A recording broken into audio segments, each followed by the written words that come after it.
Paris brisé, Paris martyrisé, mais Paris libéré.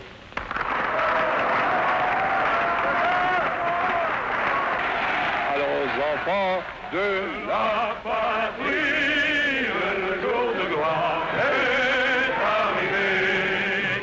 Contre nous de la tyrannie, les couleurs sanglants élevés, les couleurs sanglants élevés. Entendez-vous dans les campagnes, mugir ces féroces soldats, ils viennent du blanc de bras, égorger nos fils et nos compagnes. Honorables citoyens,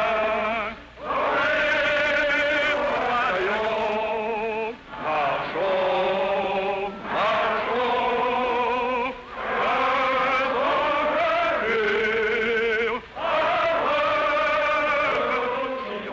And we say good morning. Today is 18 April, the year 2019. I'm Jim Seltzer, a volunteer at the Palm Springs Area Museum here in Palm Springs, California. As part of the Veterans History Project of the Library of Congress in Washington, D.C., we conduct interviews of veterans and civilians who participated in our country's military conflicts, especially World War II. I'm here at the museum along with fellow volunteer Tony Salton. Today we have the honor and the privilege of hearing the story of Monique Culver. Yes. Monique lived in Marseille during the heavy bombing of B-17s in World War II. So we're going to talk to her about that and a lot of other things. Nice to have you here, Monique. Would you state and spell your full name, please? Do you want my maiden name too? Or? Sure, Okay. that would be useful, yes. Okay, Monique Rose Renew, Regnaux, and my married name is Culver, Culver. Good. When and where were you born? I was born October 3, 1941 in Marseille. And where is the town in which you were born? We'll put that on the video. Where is Marseille? Marseille is on the Mediterranean and is at the time was the largest harbor in France. Well, the next question is, how large is the town? Do you have any idea how big Marseille was? At the time, it would have been 100 to 200,000 people. It was the second largest town in France after Paris. I believe the French fleet was stationed in Marseille. Toulon. And Marseille? Toulon? They were in Toulon, yes. What did your father do? My father was he was an Air Force pilot. He was in the war. He was for the French? For the French, but not for the de Gaulle French, because he got shot down over Germany, and he came in through Reims and finally crash landed the plane. And he had vertebrae, his spinal column was broken, and he was the only wounded one. The whole crew moved out and got out of the plane without any scratch, but he was the one who was wounded. So his career was gone right there. Do you know what the date was of that? Or around? No, I do not. It was before France fell, though. It was before France fell. So it had to be in 1940, before June of 1940? 40, yeah. So you weren't born yet I wasn't born yet. when he was hurt? Yeah. Do you know what type of plane he was in? Yes, it was called a Lioré 45, a Lioré 45. And I don't know who, it was a twin engine, and it was bombing, what would you say, bombardier plane. And he had a white he had a glass front, or not glass, but plastic, whatever. And it was a metallic plane. And the funny part of it was his number was 69, and the French only had about 20 of those planes. They didn't build a lot of them, they didn't have time.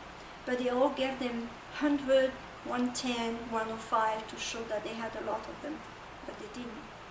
Oh, fascinating. I mean, we could spend the whole 90 minutes just talking about that. I'm sorry. The name of your father and mother, what was it? My father was Renew, Regnaux, and my mother was Marie-Rose Del Pipo, Grenu. Do you know where they met? They met in Marseille. Yeah. My father was born in Tours. Tours is in the Loire Valley. Tours. You're used to talking to Americans that don't understand French geography. That's good. That's good. You told me your mother's maiden name. That was my next question, but we've already had that. What about your grandparents? Do you know anything about your grandparents? Yeah, my grandmother lived in Marseille, and she practically raised me or helped me raise, because my mother was taking care of my father. So I had to, she was there, and after the war too. And her name was Berthe Finel, F-I-N-E-L, Berthe Finel. And what about her husband? That was my step-grandfather. She had lost her husband in World War I.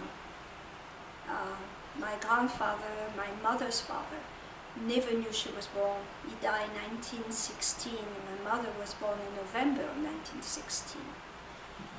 That made me tingle. I mean, you've got an amazing story. We had. Do you know where he was in 1916 when he died? He was, no idea, no idea. Because my grandmother talked about it, but she never, she told me, I don't remember. Right. Yeah. Right.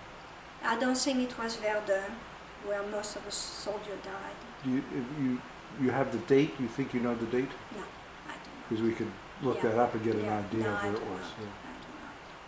not. Okay.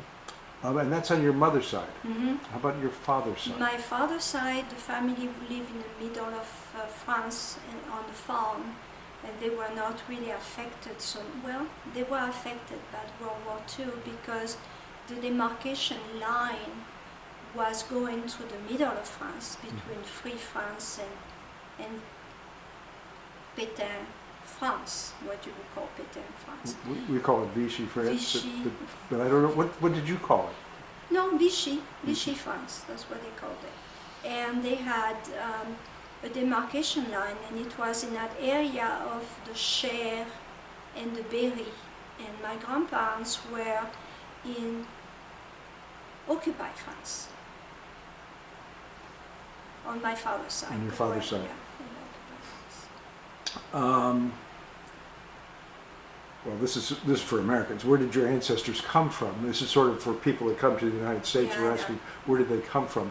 But do you have a long line of French history, or as far as you know? My mother, my mother-grandfather was from Italy. He was from Parma, Italy. Mm-hmm. And no, everybody else was from France. Yes. This is it says address where the subject grew up. I'm not sure how relevant that is, but that's where. Yes, I have two addresses. Mm-hmm. One of them was destroyed, and that was 3 Rue Parmentier. And the other one is where I lived with my grandmother after our apartment was destroyed. That was 2 Rue Montbriand. Mm-hmm. What was the neighborhood like? The neighborhood before I only know the neighborhood after the war. Right. Destroyed, no shops.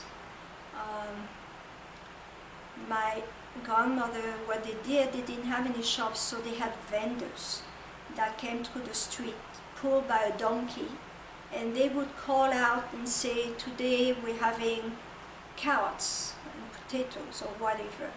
And my grandmother she lived on the second floor. She had a basket, and she would drop the basket with a grocery list. And the man would just fill the basket, put the receipt, and then she would take the basket down with the money to pay him. So like Amazon.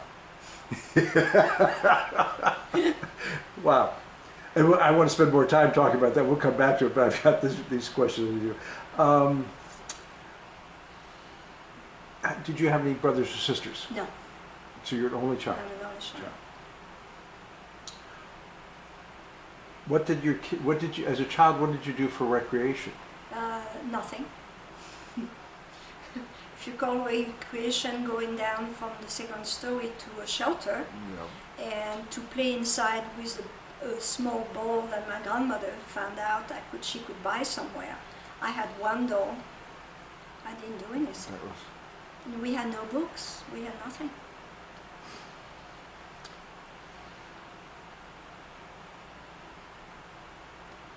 I think of religious upbringing. Were you from a religious family? Catholic. I was raised in boarding school, then nuns. I went to a Dominican religious school. Oh. So would you After say? war, years later. But your family was fairly religious Yes, and devout yes, Catholics? yes, yeah. Names of schools and churches that you may have attended. Okay, when I live in Grasse, we moved first from Marseille to Istres. To Grasse? And then on to Grasse. And Grasse, that's when I went to the nun, to the Dominican. And that was called l'école de Sainte Martha School. Before that, I was in Salon de Provence as a young girl, around 8 years old. I went to that boarding school to Catholic. And that was called La Présentation de Marie in Salon de Provence. And if you know anything about Salon de Provence, is where the Air Force Academy is, like compared to the Colorado here in the United States. And what is Grasse famous for? And Grasse is famous for the perfumes. I've been there. It's a beautiful town.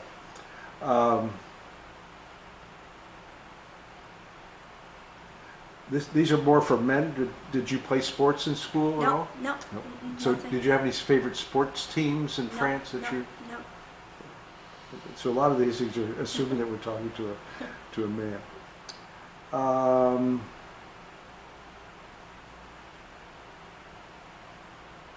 And again, these are more for World War II veterans, but I'm going to ask anyway. Did you have any high school boyfriends No, when you were in high school? No, because I was in boarding school. It was Boarding all school. girls.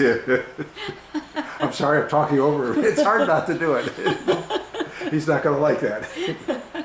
I understand. When did you graduate from high school, or the call secondary? I must have graduated from law school in 65. No, sorry. I graduated from law school in 65. In 65, you have to go back 4 years because we have 4 years of law school. Here is 3 years, but in France it's 4 years, at least in my time. Mm-hmm. So I have to graduate in 59. Is that what the math will be? Yeah. You too, 59. But I think the important part that we want to talk to you about is your experience in Marseille during World War II, and what do you remember, and what was happening? It's what I call the noises of war. I don't remember political. I don't remember all of them. I can tell you what I remember. It's the clicking of the German boots on the cobblestones by our window. Then I remember the B-17 coming over Marseille to bomb, because we were bombed by the English, the Brits, I should say, and the American. The reason we were bombed is because Marseille was such a strategic city, and the German occupation was very strong. They were waiting for the invasion coming from Algeria, which never materialized, but they had put fortification, they had everything. Just they were fighting and they were trying to keep that town. So the Brits and the American came and bombed the harbor all the time because they wanted to soften, I guess, the presence there. And you could hear the B-17 coming like miles away, miles. And then we would go into the shelter. And then we would hear the sirens, the sound of war. That's what I'm talking more about. And one time we were in the shelter, and our apartment got completely flat. There was nothing. It was a 4-story apartment complex, gone. And when my mother came out with me, she said, I looked like a sack of flour. I was full of plaster debris from top to bottom. And she said, I never spoke for 6 months. And my husband will tell you that now I've made up for it. But You have a wonderful sense of humor. but it's trauma. Yeah, it's just trauma. You hear noises, and you, as a child, you don't feel helpless because you're a child and you're helpless anyway. It's not like they took something away from you. You never had it. What they took from you is fun, trying to be playing, and couldn't go out in the street to play, and so forth. So, How often was the city bombed? Do you have any idea? oh, many times. I remember 2 of them. And sometimes it would be twice a day. One time it was the Brits in the morning, and sometimes it was the American in the afternoon. Or falling, they were taking back and forth time to do it. And Marseille, as I said, was a very strategic place, and we got bombed all the time. What was the French reaction to that? Well, I couldn't tell you. I didn't talk You to were adults. little at the I was time. 4 years old. I remember when the American finally freed Marseille, and it was very hot. I think it was in August of 1945, because after the invasion, they didn't walk in right away. They were stopped here and there. So by Marseille was about in 1945. And my grandmother took me to, there's a main boulevard track called La Canebière, which goes to the harbor, all the way to the church at the end of the road. And I had a big red, white and blue ribbon in my hair, as big as my head, I'm sure, because my grandmother always made big bow. And they were coming, we had a big parade, and the American, the GIs, had a pocket full of gum and chocolates, and they would just throw them to the kids. I've never seen, so much candy in my life. So, did they, you probably, as a child you didn't get this, but maybe talking to your parents or grandparents, did they feel the bombing was, how do I say it? They didn't Justified? understand. Did they they didn't understand. why they were being Talking bombed? to that, why? No, they didn't understand. They thought, they shouldn't be bombed by the Allies, so-called, well, they're Allies. But, people in those days didn't have any television.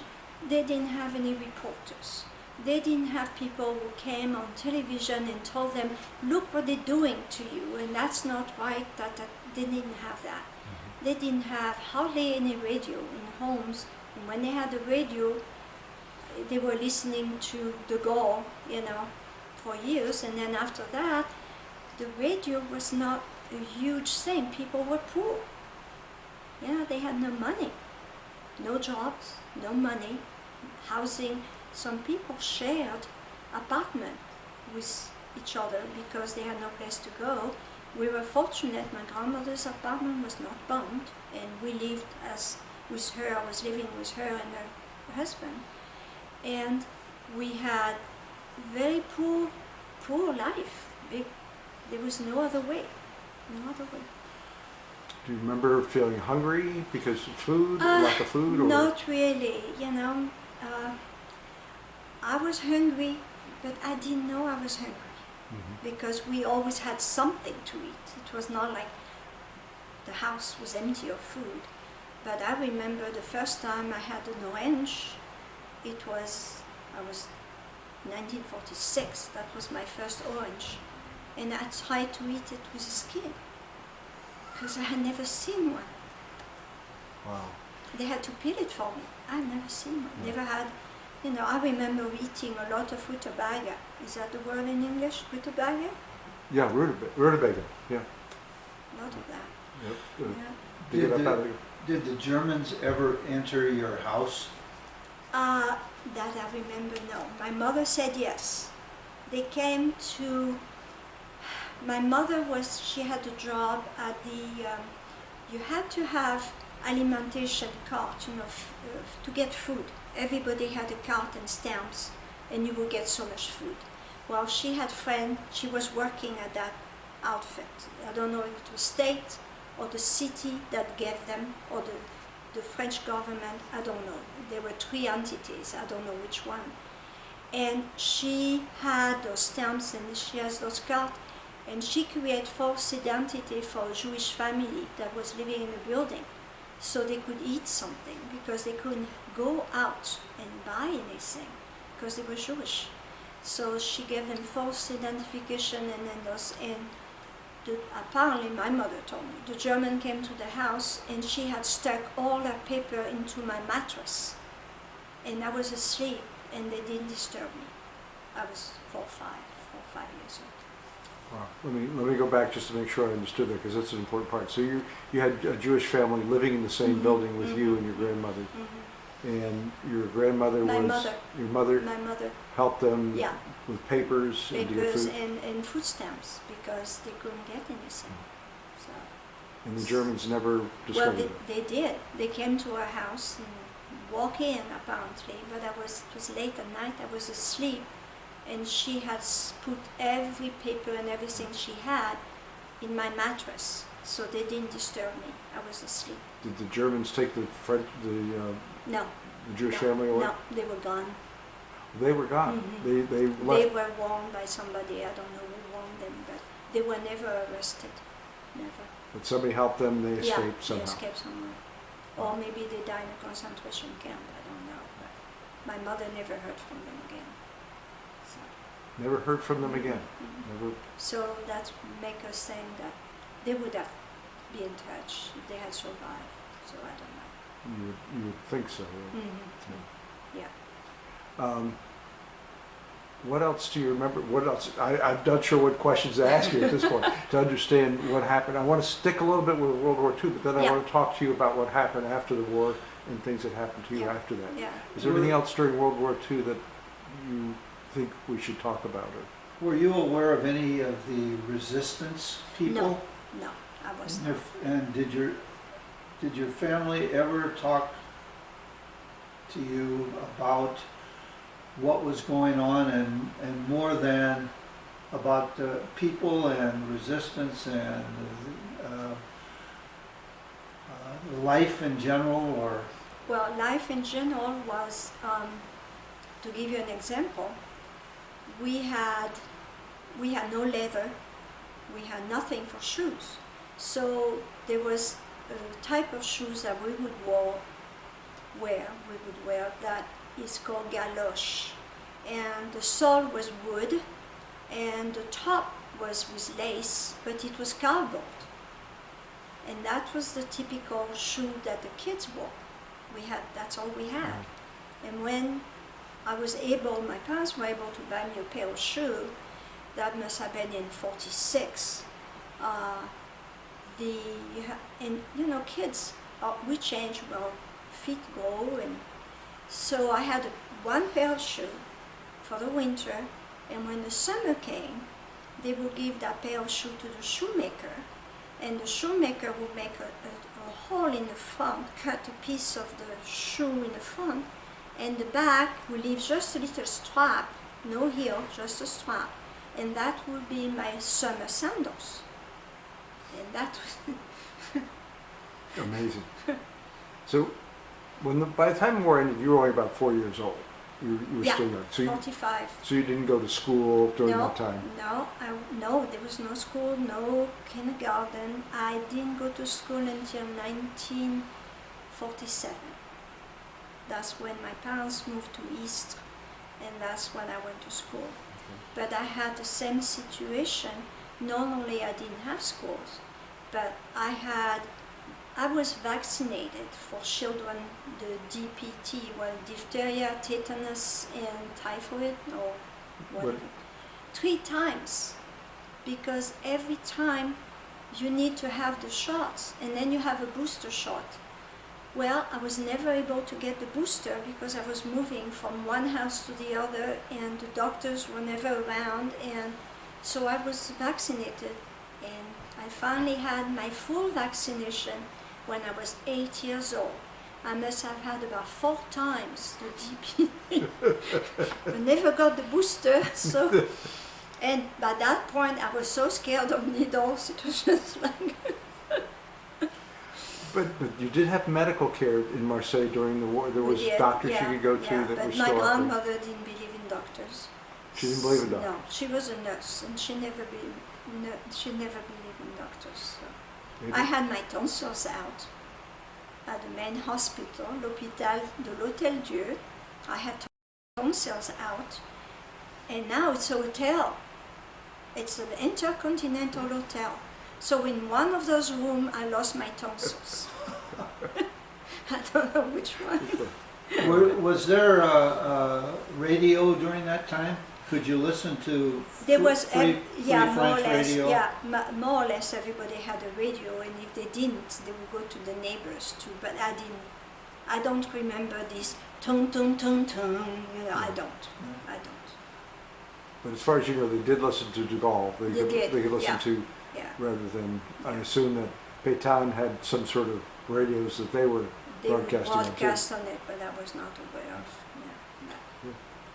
Anything else you can think of from World War II Um, that would be, you talked about the The, food. this is as a result of World War II. Mhm. I believe you told me something about when you hear noise at night now. Oh yes. Oh gosh, yes. That B-17 is, I don't know how many they were. Okay, obviously a lot of them. They were just not coming with one plane, and the noise was just like, imagine the thunder that never stops, a real storm that just never stops, and it gets louder and louder and louder and louder. Well, I moved, when I lived in California, I lived in Palos Verdes, which is by the water in Los Angeles, and we have a lot of fog. And we have an airport called Torrance Airport, and they have, you know, twin planes that would take off and so forth. And when they got into the fog, there was a kind of a hum that would just goes on, and I would wake up right straight in bed, and my husband said, "What happened?" And I was just, somebody said it was delayed PTSD, and said, I don't know what it is, but I don't have this anymore. You can go with those planes. It's the fog that just created this echo, I guess, chamber or whatever it was, and you have this noise, and it's just, that's the worst part. You mentioned sound several times, so it seemed to be what really Sounds. affected you. Oh the yeah, sounds. sounds. How about smells? Were there smells that No. sometimes No. that brings Yeah, back memories yeah. and things like that? No. It's the sounds that just. And you said at one time you went down to the air raid shelter Oh yes. and then came out and your Came out. apartment building was gone? Yeah. Yep. Debris, and I remember saying there was nothing in the street left. Both sides had been, destroyed, and a lot of dead donkeys in the road because people didn't use car. They had to get transportation, and they had donkeys. There was no gasoline. There was not the cars. Where I remember the cars where they had on top of them something that was like a tank of not gasoline but gas, and they would have transformed their cars to use as a fuel, gasogène I think it was called, and they had those cars, but there were very, very few cars like that. You said your mother worked as a nurse. No, my grandmother. Your grandmother worked as a nurse. So But she was retired. She was not So working. she wasn't working. She wasn't. And what did your mother do? My mother didn't do anything. She was, And your father was, My father was in the Air Force. but he was an invalid because of the back injury? No, or? no, he healed. I was telling the story too. He was almost, 1940 or whatever the year was when it happened, he was, they thought he'll never survive because it was he had broken vertebrae and so forth. In those days, and so I don't know, he told me the general or Commander Adam came and gave him the Legion d'Honneur in bed. And then they realized he was not going to die that night, so they took it away and gave it to the one that was dying, and died. And it took him 20 years to get this Legion d'Honneur back. I think that happens in the United States too. changed. Nothing changes. So, because of his injuries, did he work, or did he? After he was... You said your mother took care of him, I Yeah, she think. took care of him. And then he got a pension from the government that came later because they didn't have the paperwork. Not during the war. Did he get a No, pension during? afterwards, after many years after that. And when he was feeling better, they gave him a job in the police department in Istres. And Istres is a big, it was a huge American base during World War II. No. What was the name of the town? Istres, I-S-T-R-E-S, Istres. I thought you were saying Nice, but No, Istres. no. Istres I'm is not familiar huge. with that city. Yeah. Me neither. It's Oh, a I'm big, not- Is it southern France? yeah, it's about 30 kilometers west of Marseille. And after the American, they didn't leave, but after the war, it became a center for testing for the, forgot the name, the Dassault aircraft. Mhm. Yeah. And they had an aircraft, and then they had a small aircraft, and they would launch it from that plane. I don't know what it was called in those days. And East was the center for that.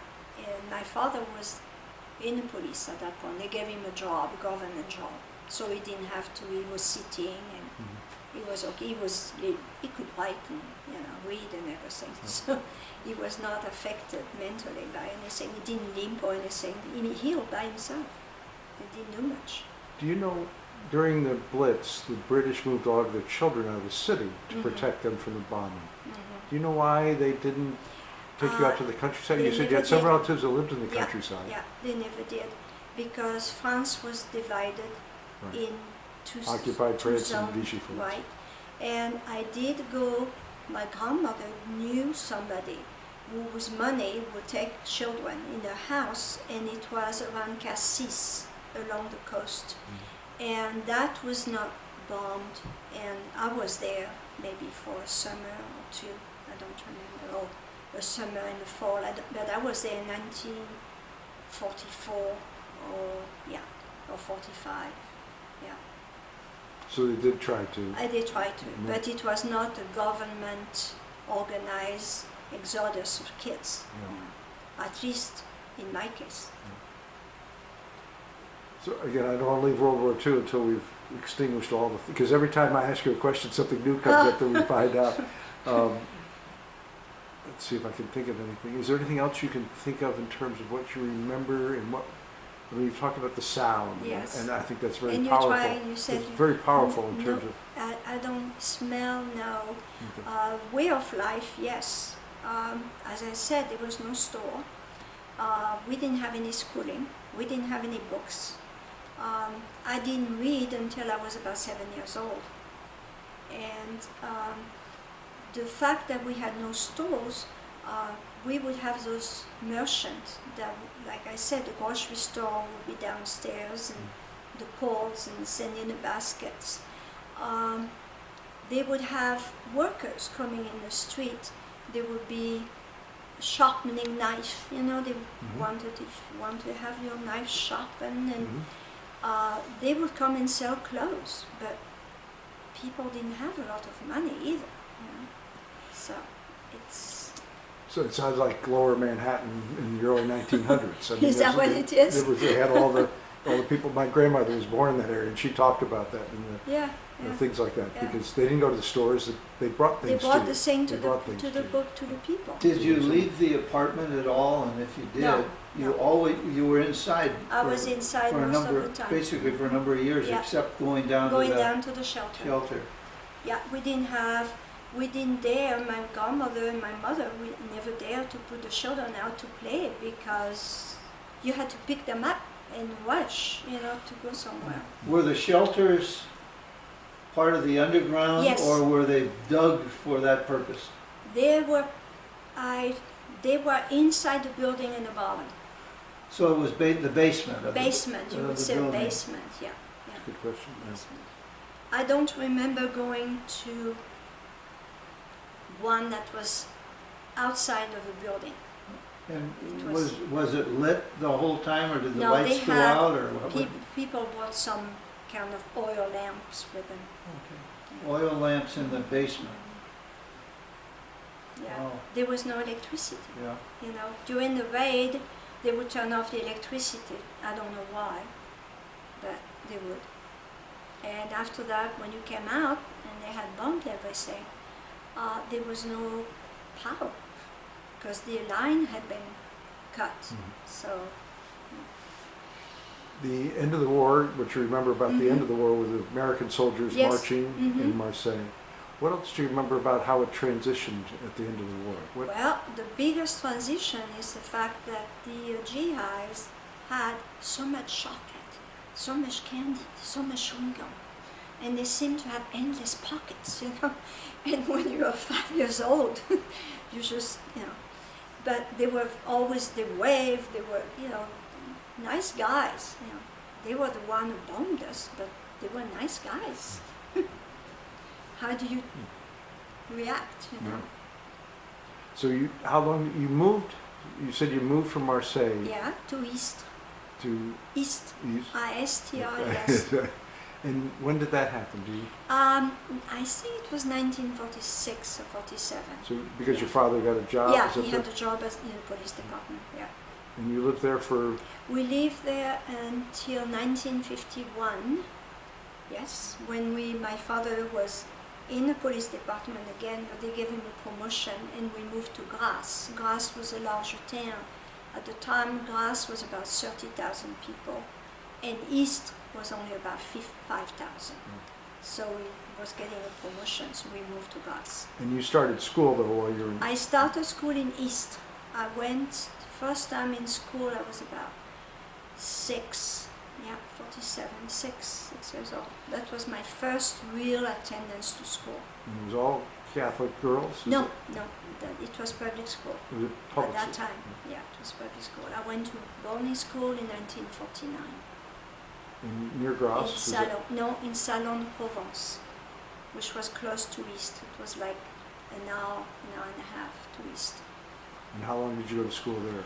Until 51, when we moved to Grasse, and then I lived with my parents for a while, and then I went to that Sainte Marthe that I mentioned before,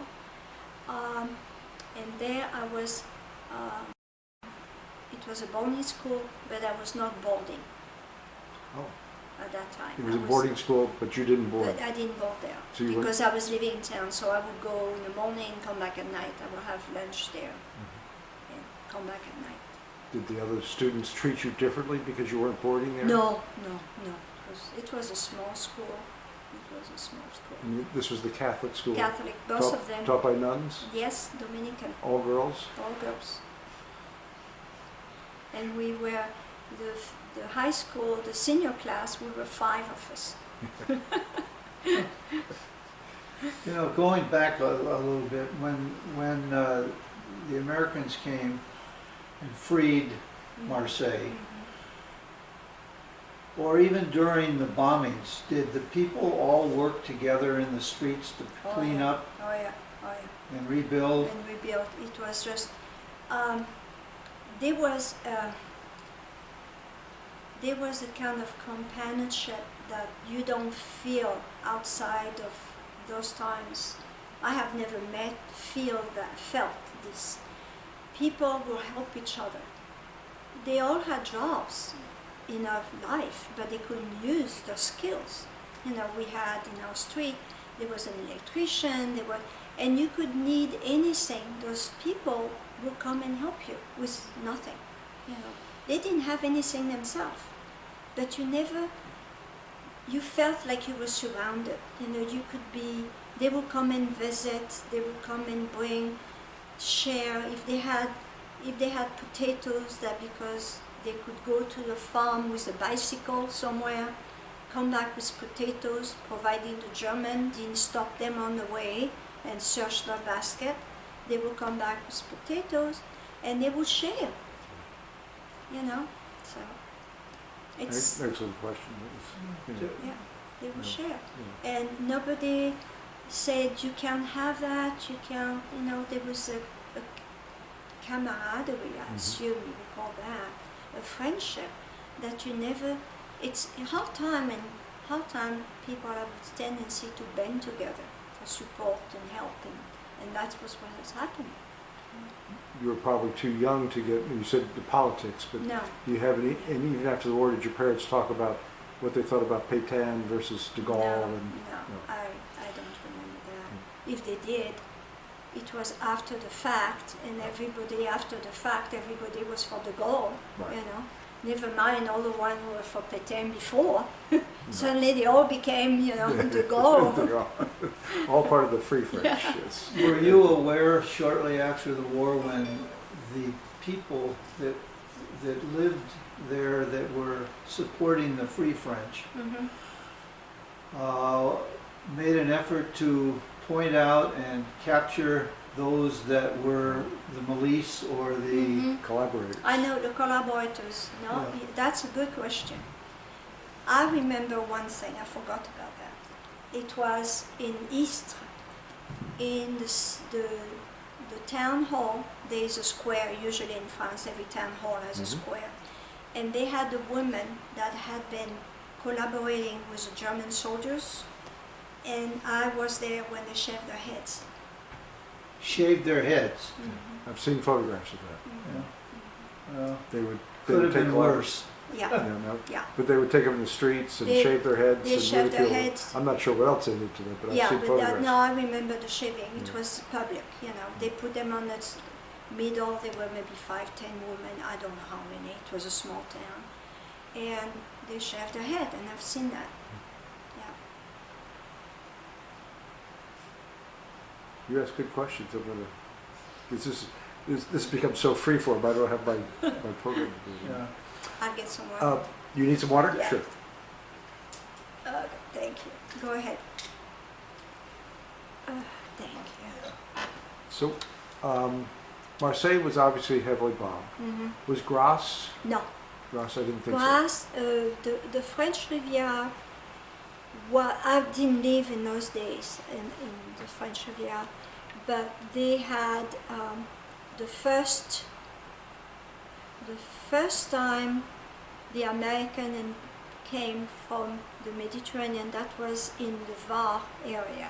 The Var is where Toulon is, in that area, and they had a small force that came to shore after D-Day. Right. But I don't know if they were bombed. Toulon was, but I don't know. Marseille was. There were some small engagements in that area.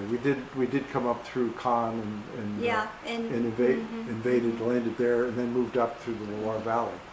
And when I was in that area, I had some of the French people still remembered bridges being blown up and things like that. But it was more to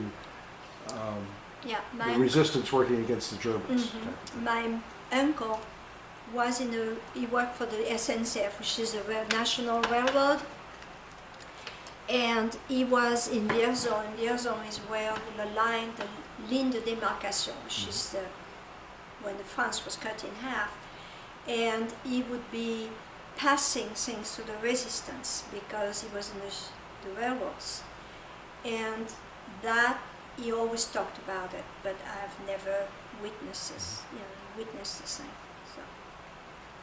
So we'll go back to your time in Grasse, and you graduated from high school then? Yes. From there. What happened after you graduated from high school? I went to law school. Law school. Oh, law school. Yeah, because in France you don't go to college. You graduate and you have baccalaureate, which is the exam at the end of your high school. Everybody takes the same exam throughout France at the same time and the same day. They still do that, don't They they? still do that. They still do that. Yeah, yeah. And so you pass it or you don't. So if you pass it, say in June, then you're fine. If you don't pass it in June, they give you another chance in September. And that exam for the baccalaureate led you, if you fail in September, you're out. Because France is free education. So they can't afford to have people sitting on the benches for 10 years to try to graduate. So they move on and they do something else. So the baccalaureate is a 2-year thing. You take it the first year and then you have a second one. And after that you can go to medical school, dental school, architectural school, law school, whatever. Now things have changed a little bit, but that was in those days. I'm talking about 59. So. Where was the school? Was it In Nice. in Nice? Law school was in Nice, yeah. And then I graduated from law school. Did you live there in Nice? I went to you the boarded. room, You boarded this time. because we didn't have, there's no campus life in France. So you have to rent now they might have campus life, but in those days there was no campus. You just go and took your classes. Now, was there still destruction of buildings at that time? No. Everything had been. Everything been cleaned up. When I moved to East, even those few years, I used to go back and visit my grandmother in Marseille, and the street already was rebuilding. Yeah, they were in the 50s. It was slow, but they rebuilt. Yeah, they did. It's amazing how quickly they rebuilt the cities. Mm-hmm. What made you choose law? I don't know. I was not good in science. I was good in languages. I had Latin and Greek, English, Spanish, French literature, and I didn't want to be teaching anything. So laws, Did you have any boyfriends in college? Law school? In law No. school. I was living with my parents' friend. An old lady. I was not going out. So when did you graduate from law school? When did you get your... 65. And you had... and what did you do with... 66. 66. Okay. And then I went on to Montreal. I went to McGill University in Montreal, doing a master's degree in aviation and space. Okay, we have to back up and understand. So you graduated from law school in 1966. Yeah. How did you end up in Canada? Well, What? I was at the library, and I was looking, and I didn't go to the library much. I was doing my own work, but anyway. And I found there was a booklet inside of the library that said, the Institute of Air and Space Law in Montreal and McGill, you can apply. So I did apply because my father was in the Air Force. I lived with aviation. I will have to talk to you about something else in my aviation. And I was interested, and when you go in law, you specialize, you do contract, you do liability, you do whatever. And I said, well, aviation is something I can do, so I applied to McGill. And they accepted me, and they gave me a scholarship. The Ford Foundation gave me a scholarship. So I went to McGill, and we were 17 students in the class. I was the only female. And that's why I met my husband. He was in the same class. So we finally got to, did you have a boyfriend? I finally got to have a boyfriend. And was he Canadian or was he No, French? he was from the United States. Oh, he was an American going to McGill Yeah. University Yeah. in Montreal, McGill to do studying aviation law. What are the odds? But he came all the way from California to Montreal, And I came all the way from France to Montreal, and that's where we met. And did he speak French? Yeah, he did. He had spent some summer in Tours in the Loire Valley as an exchange student. When he went to Dartmouth, he was an exchange program. Okay. So, Now, did you speak English at that time? yes, I did. So the class wasn't In taught in English. French? It was called McGill is the English University. And if you want to be taught in French, you go to Université de Montréal. That's a French one. Okay. Yeah, French, both- I mean, both Canadian Montreal. French Yeah, speaking. yeah, Yeah. Canadian Yeah, French. yeah, McGill's got a good reputation of being an excellent Yeah, university. yeah. So you met him. So you must have done well in your law school in France to be able I to. did. You got this. And They took me in. where did you learn English along the way? In school. In school. Which school? Which The, of the several schools we've talked So about? I know I've been Yeah. moved around a Yeah. lot. It was in Grasse, and it was in 1951, so I was 10 years old. And you have to take a foreign language at this time of your life. So I took English, and then 2 years later they want you to have a second language. So I took Spanish. That's what I did. And you speak both Spanish and English? I speak pretty good Spanish, Okay. yeah. Here even better. Yeah, yes. It's useful to be able to speak Spanish. Yes, Absolutely. yes. My husband, every time we have somebody who comes who doesn't, go and talk to him. Go and, and I said, I don't know the technical term saying mow the grass. So you were both taking this class Yes, in Montreal, and you met there. And it was an international class. We had 2 students from America, from the United States, 2 students from France, 1 from Germany, 1 from Kuwait, 3 from India, 1 from Pakistan, 1 from Iran, and 1 for South Korea, and 1 for Nigeria. Wow. That should be about 17. Yeah. That's an I didn't- international group. That is Yeah. an international Yeah. group. And so you enjoyed those classes, Mm-hmm. and you graduated. Yes, And got married. We were married in Montreal at McGill Chapel. well, we're going to get to, when did you decide you and, Harvard to get married. you know, Well, he was the only guy in the class that was good looking. and you were the And only woman? he didn't have a lot of choice either. But Montreal's a big city, and there's all kinds of things going on in Montreal.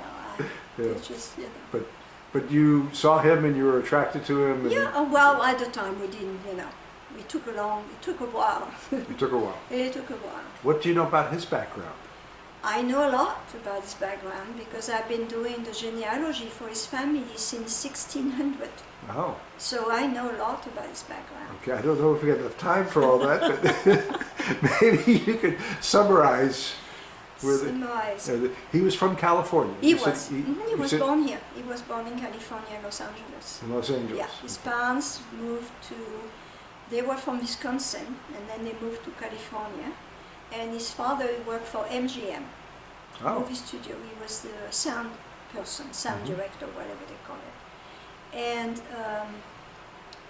he was born in the Good Samaritan Hospital in Los Angeles, which still exists.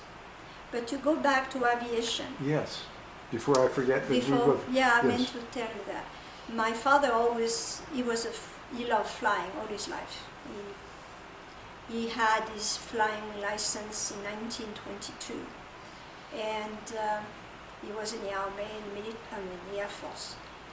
And when he retired in Grasse from the police department, he decided he was going to create a flying club. So he went around and tried to get some money together for people to give him to buy an airplane and so forth. And then he went to the wife of Antoine de Saint-Exupéry, the writer of The Little Prince, because she lived in Grasse. His widow lived in Grasse, and his mother lived in Cabris. Cabris is a small town over Grasse. And he went and asked them if they could use the name to name the flying club. And they said, oh sure, fine, no problem. And they came to all the events, when they had events, and the flying club was there for about 20 years before he had a stroke after that. But he was flying until he was 73. He was still flying. He was still having his license, and he was still flying. Good for him. Yeah, he had a stroke though, but that was the end of it, of flying. No, he didn't die from it. No. He was just I know. incapacitated. Is he still alive? No. He passed in 83. So, Did you learn to fly? Do you fly? never. I Never thought maybe with his interested. interest he might have. I never went on a plane with him either. Oh. Never. Do you know why he did that? Was it, I never wanted to go. He wanted me to take it. He wanted to teach me. And I said, no, I'm not interested. I don't want to. fascinating? So, Mr. Culver, Yes, my husband, what's his first name? Howard. Howard. You and Howard met in Montreal, and you Yes. decided to get married. Yes. And you got married in Montreal. Hmm. When was that? What In year? October 7, 1967. And so he decided to move back with you to France. No. Or we wouldn't be here talking. Right? That's right. So you decided you were going to come with him to the United States. Yes, Had you been to the United States before that? Never. That's a big leap. Yeah, leap of faith Yes, too. yeah. Yeah. So you, And we yeah. moved to Washington, D.C. And he had a job with the CAB, which is Civil Aeronautics Board, Mhm. which was integrated to the FAA later on, but they were freestanding same before that. Is he a pilot? No, he's. And we were there from 1967 to 73. And in 1973, we moved to California. He was hired by Western Airlines. Was he a lawyer He with the was a CAB? lawyer. And were you working No. at that time? No, as children, I don't know most. Okay. Our daughter was born in 69 and our son was born in 1970. So this goes diploma right there. Did you ever work after? No, you, never did you did. raise children? Yeah. You have two. That I was going to ask. Two. I'm supposed to ask that. Now we're back to the more routine things. But so you have two children. Yes, our daughter was born in 69 in Washington, D.C. and she is a partner, an equity partner in a large law firm in New York. She's a lawyer too. Wow. Mother and a father, then a lawyer. Is a daughter that's a lawyer. Yeah. What about your poor son? What does he do? My son was born in 1970 and he's a child psychologist. and where does he practice? He practiced in Portland, Oregon. Where? Portland, Oregon. Oh, Portland, Oregon. Portland, Oregon. Oh, beautiful city. Yeah. And do they have children? She's not married and he has two. He has a daughter, 17, and a son who's 16. Sloan is the daughter and Owen is the son. And your oldest daughter is not married. No, she's married to a job. Did you ever practice law? Never. Okay. But Howard Howard, yes, all his life. was an aeronautical And he was in the aviation. He was doing basically he dealt with when the airline were regulated, and that's what he was doing, regulation, Okay. government regulation for airlines a lot. So he worked for Western. Afterwards, Western, yes. did he work until they were acquired? Well, at that point, Delta wanted to acquire Western. That's what happened. And the kids were in high school, and we didn't want to move them. One was a senior, the other one was a junior. And he decided we were not going to move to Atlanta because of that. And he had done a lot of work with the APA,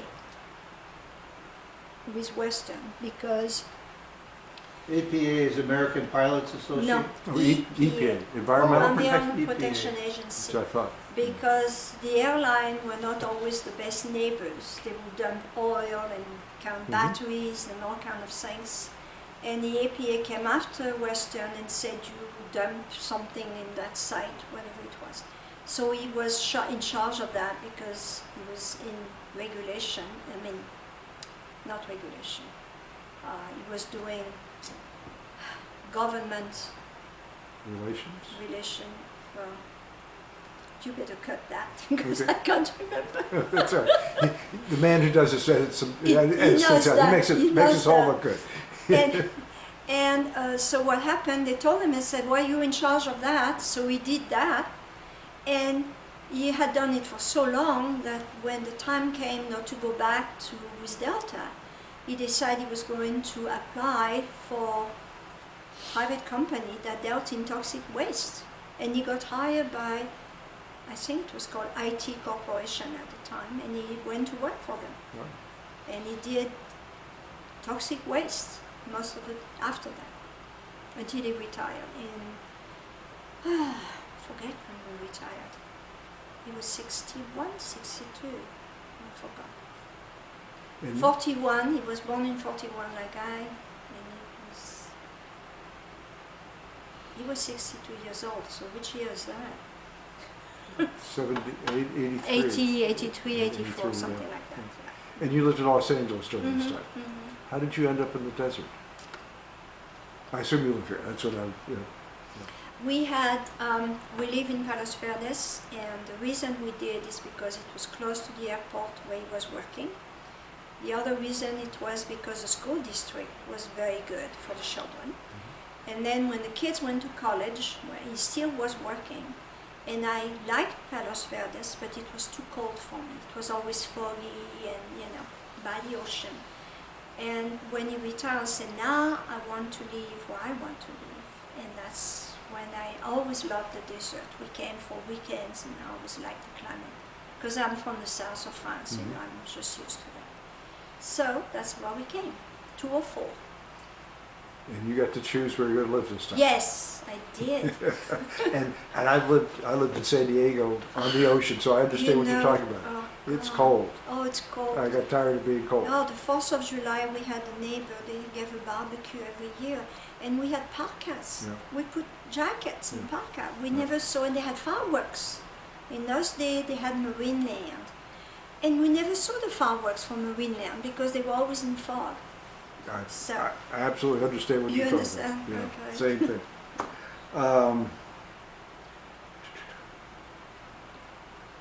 I think I've run out of questions, but I think the last question, is there anything you'd like to add? Is there anything we've Didn't go and, over. and you've got some great questions. You probably, if we Go sit- ahead. No? I think I've, You're out of you're out questions? of questions. You're out of questions? So how long have you lived here in the desert?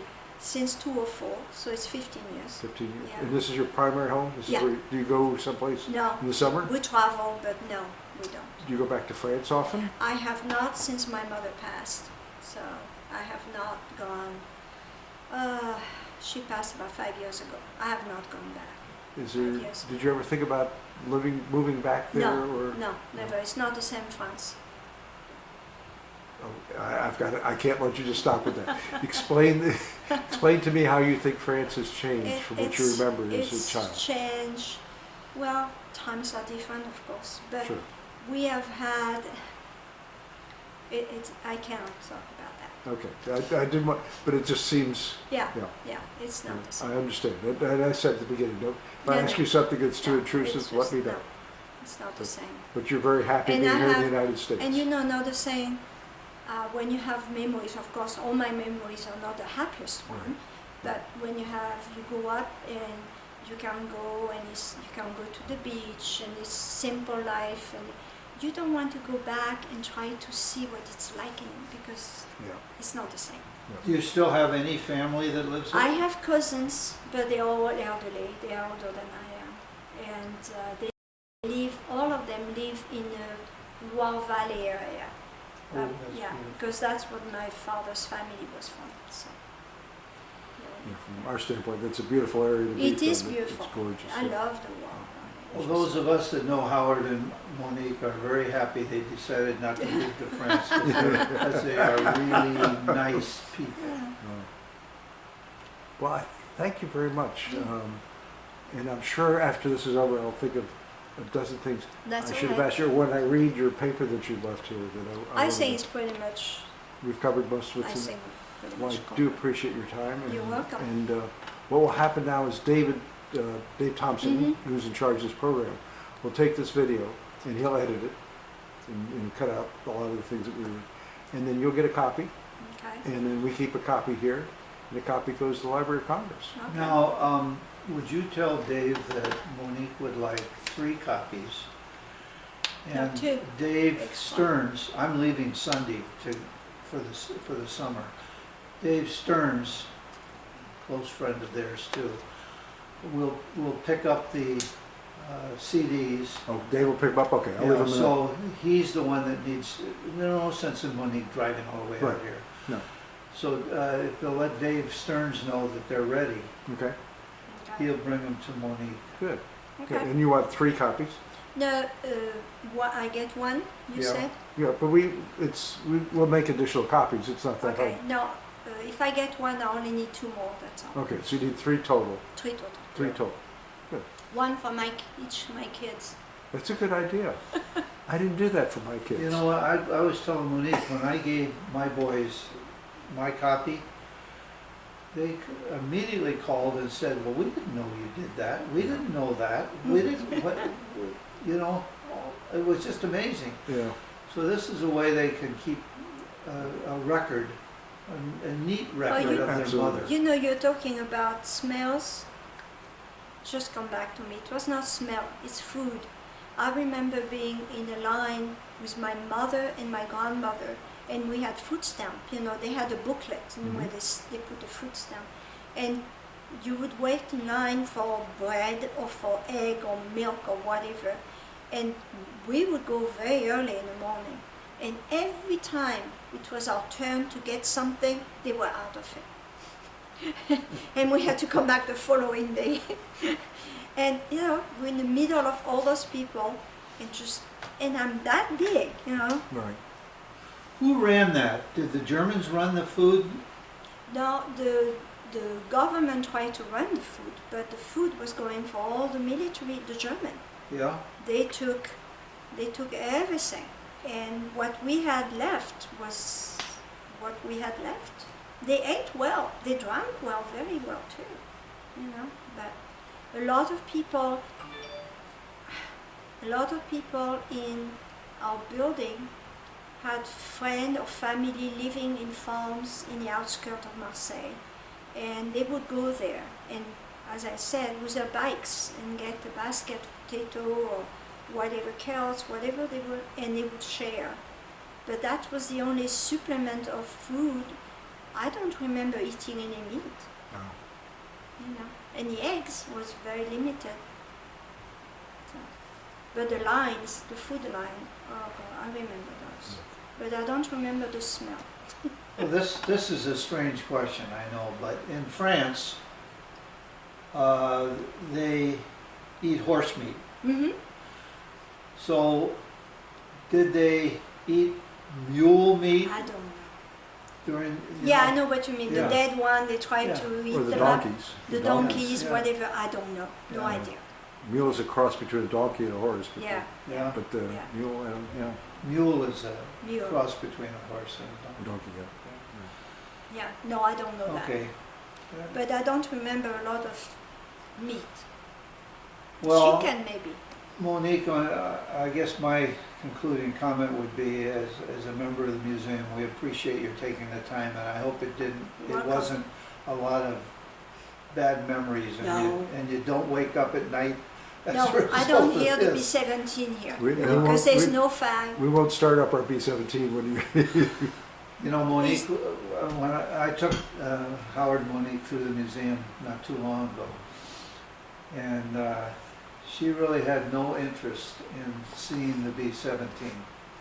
As a matter of I fact, call it the beast. didn't want to get in that hangar at all. No. I didn't want to go.